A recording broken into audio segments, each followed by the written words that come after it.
Hi, I'm eMpTyG, and welcome to another episode of Good Clean Commander. And I'm really excited to say that for this episode, we did a collaboration with SpellTable Splits, who is run by this awesome person named Chris. Yes, you, Chris, you're awesome. And I recommend checking out their channel because they make some really great content for just one, I'm always amazed by their editing skills, but two, they just have like really cool Commander gameplay going. So again, SpellTable Splits. Highly recommend going to check out their channel. And thank you to everyone who's been supporting our channel with every like and subscribe. Honestly, I can't express in words how much that freaking means to us. And one thing, too, that I wanted to call out is I did do a deck tech build for my commander that I played today. So if you're curious about like the win cons or the deck building tips that I put in for that video, feel free to check that out because that's basically my mindset of how I built this deck. So if you like seeing what it did, there you go. Information. I will say we did do 2 games. And the first game, Omnath, the jelly bean, just kicked our butt. Like, it was just very one-sided, blah. So good job there winning Mr. Omnath. So we did a second game, and that's the game that you'll see now. So get very excited to, I don't know, show that to y'all. So I guess that's a good clean game. Chris is playing Tuvasa the Sunlit. This Enchantress Voltron deck wants to gain card advantage by casting enchantments and knock opponents out with commander damage. And in his starting hand, Chris has a Search for Azcanta, a Plains, Shield of the Oversoul, Hall of Heliod's Generosity, Ceston Champion, Lignify, and an Exotic Orchard. I am playing Commissioner Severina Raine, and my deck's goal is to win through my commander's life loss ability. I plan to do this by making a ton of tokens to go wide and have a secondary drain effect going on to help close out the game. In my starting hand, I have an Achroma's Will, Temple of Silence, Ascent from Avernus, Wayfarer's Bauble, Arcane Signet, Cave of Kolios, and a Wedding Announcement. Stevie is playing Kruphix, God of Horizons. His goal is to draw cards and ramp up as quickly as possible to drop game-closing creatures like Eldrazi and Praetor threats. And in his starting hand, he has a Forest, Inventor's Fair, Simic Growth Chamber, Command Tower, All is Dust, Kozilek the Great Distortion, and a Consecrated Sphinx. Austin is playing Omnath, Locus of Rage. This angry jellybean wants to lean into landfall abilities to make elemental tokens that can be sacrificed to deal damage or just hit face. Using Warstorm Surge effects to help close out the game, this is not a commander to underestimate. And in his starting hand, he has 3 forests, 2 mountains, Nissa Vital Force, and an Elemental Bond. Chris starts off the game by drawing and playing an Exotic Orchard as land for turn. He then passes the turn to me. I draw and play a Temple of Silence as land for turn. On ETB, I may scry 1. I choose to leave that card on top and pass to Stevie. Stevie draws and plays a Forest as land for turn. He then passes to Austin. Austin draws and then plays a Forest and passes to Chris. Chris draws for turn and plays a Plains. He then passes the turn to me. I draw for turn and pay 2 life for a Godless Shrine to come in untapped. I then pay 2 for an Arcane Signet. Tapping the Arcane Signet, I then cast a Wayfarer's Bauble. With that, I pass the turn to Stevie. Stevie draws and plays a Simic Growth Chamber, bouncing his forest back to hand. Since he has 8 cards in hand, Stevie has to discard down a hand size. He chooses to discard a Vorinclex Voice of Hunger and then passes the turn to Austin. Austin draws and plays a Mountain. He then passes to Chris. Chris draws for turn and plays a Hollowed Fountain, choosing to pay 2 life to shock it in. Paying 3, he then casts his commander Tuvasa the Sunlit and passes to me. I untap and draw for turn.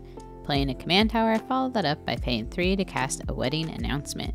Moving end step Wedding Announcement triggers. I add a counter to it and create a 1/1 human creature token that I lovingly name Hugh. I then pass the turn to Stevie. Stevie now a Hugh stand untaps and draws for turn. Playing an island, he then pays 3 for a Chromatic Lantern and passes. Austin draws for turn and plays a Forest. Paying 3, he casts an Elemental Bond, which will let him draw a card whenever a creature with 3 power or greater ETBs. He then passes to Chris. Chris untaps, draws, and plays a Hall of Heliod's Generosity as land for turn. Paying 4, he casts an Eidolon of Blossoms and draws a card when it ETBs. Since Eidolon is an enchantment creature, Tuvasa triggers and Chris draws another card. With another enchantment on the board, Tuvasa is now a 2/2. He then passes the turn to me. Before my turn starts, Chris has to discard down a hand size and chooses to discard a canopy cover. I then start my turn by drawing and play an isolated chapel that comes into play untapped because of Godless Shrine. I then pay 2 and sacrifice my Wayfarer's Bauble to fetch up a basic swamp and put it into play tapped. I then pay 3 to cast my commander, Commissioner Severina Raine. Moving to combat, I swing my 1/1 hued token at Austin. He has no response and takes 1 damage. Moving in step, I add another counter to Wedding Announcement and create another human token named Hugh. I then pass to Stevie. Stevie untaps, draws, and plays a command tower as land for turn. Tapping out, he then casts his commander, Kruphix, God of Horizons. He then passes the turn to Austin. Austin untaps, draws, and plays a command tower, saying he just likes to copy Stevie. Unable to play anything, he then passes to Chris. Chris untaps, draws, and pays 2 for an Alpha Authority, enchanting his commander. This gives Tuvasa hexproof, and they can't be blocked by more than 1 creature. On cast, Eidolon and Tuvasa both trigger, and Chris draws 2 cards. He then follows that up with an All That Glitters targeting Tuvasa. This makes them a 7/7 hexproof spoopy commander. Eidolon triggers again, and Chris draws another card. Moving to combat, Chris swings his commander at Stevie. Unable to block, Stevie takes 7 commander damage, going to 33 life. Chris then has to discard down hand size and puts a Search for Azcanta into the bin. He then passes to me. I untap, draw, and play a tapped Bajuka Bog, targeting Stevie's graveyard since he still has his pal Vorinclex chillin' there. Paying 1, I cast a Vampiric Tutor, paying 2 life to search for any old card and put on top of my library. Moving to combat, I swing my 2 1/1 Hues and my commander at Austin. On attack, my commander triggers because my commander is stacking with 2 other creatures. Each of my opponents lose 2 life, meaning Austin takes a total of 6 damage because he can't block. At end step, Wedding Announcement lets me draw a card because I attacked with 2 or more creatures. Now with 3 counters, it flips to Wedding Festivity, giving all of my creatures +1/+1 to their attack power and toughness. I then pass the turn to Stevie. Stevie untaps, draws, and plays a forest as land for turn. He then pays 6 to cast a Consecrated Sphinx, making his devotion now to green and blue 4. He then passes the turn to Austin. Austin draws for turn, and Consecrated Sphinx triggers, allowing Stevie to draw 2 cards. Austin then plays a mountain as land for turn. Paying 5, he casts Anissa Vital Force. Upticking her loyalty counter 1, he untaps a forest, making it a 5/5 elemental creature token with haste until his next turn. He then moves to combat, and I tell Austin I have no blocks and understand if he wants to swing at me.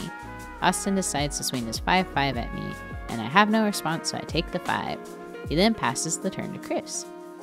Chris untaps, draws, and Stevie draws 2 cards from Consecrated Sphinx. Chris then casts Dark Steel Mutation, targeting Consecrated. Stevie has no response, so it becomes a 0/1 indestructible insect. On cast, Chris draws 2 cards from Tuvasa and Eidolon's triggers. Chris then casts Hyena Umbra, giving Tuvasa +1/+1 to their attack power and toughness, along with First Strike. This triggers Eidolon again, and Tuvasa is now at 9/9. He then casts Spider Umbra on Eidolon, making it a 3/3 and giving it reach. Chris follows it up by playing an island as land for turn, and then moves to combat. I tell Chris as well that I totally understand if he wants to swing at me because I have no blockers. Wanting to deal with the Planeswalker, Chris sends Eidolon at Nissa for 3 damage and swings his commander at me for 9. Before damage is dealt, I respond by casting Ink Shield in hopes of preventing combat damage. It resolves, and I make 9 2/1 Inkling tokens with flying. Nissa takes 3 damage, going down to 3 loyalty counters. He then passes the turn to me, and has to discard down hand size. He discards a Dawn's Reflection. I untap, draw, and do some quick maths. Playing a Cabal's Coffers as land for turn, I decide to just go for it and cast a Chroma's Will. There are no responses, and I move to combat. Since my commander is in play, my creatures get keyword soup from a Chroma's Will. The most important effects are that all my creatures get protection from all colors and have double strike. Moving to combat, I attack with my commander and 11 other creatures. Severina Raine triggers, and each of my opponents lose 11 life before combat damage is dealt. With my Mayhem boost and my creatures having double strike, I have 72 attack damage on board. This is enough to wipe out the remaining life of my opponents. GG, y'all! Alright, I hope you had fun watching. I honestly was not expecting to pop off so quickly, but I think it just goes to show you like how powerful Drain is. But usually I like to cover like MVP like cards at the end of the game, and I think the only reason why I honestly was able to close out the game the way that I did was because of Ink Shield and Chroma's Will. So I think those two cards are literally just insane. Like Ink Shield just wins you games, so I throw that in any color combination that'll allow me to run horse off colors. And the other aspect of what I think is just an insanely powerful card for white is just a Chroma's Will, because again, you can just drop that card, and if you have enough like creatures on the board, you can definitely just close out a game. It's like another version of like white Crater Hoof Behemoth almost. But yeah, so I hope you all had fun, and thank you so much for watching. Have a good one. Bye.